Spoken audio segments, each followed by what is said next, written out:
Want to purchase top quality products from Amazon but don't know where to start? Well, you have clicked on the perfect video. In this video, I will show you the easy steps on how you can download the Amazon app on your Android device.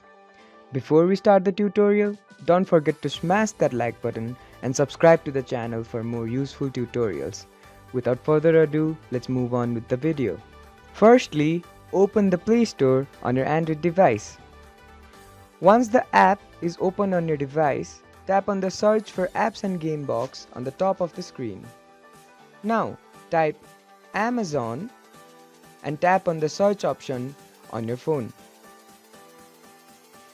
Then you will see the Amazon Shopping app on your screen, which you can download and install on your device by simply tapping on the Install button on the top right corner of your screen. Once the app has been fully downloaded, you can simply click on the Open button on the top right of your screen. This will open the Amazon app on your device. Now, the Amazon app is ready for your required uses. Thank you for watching the video.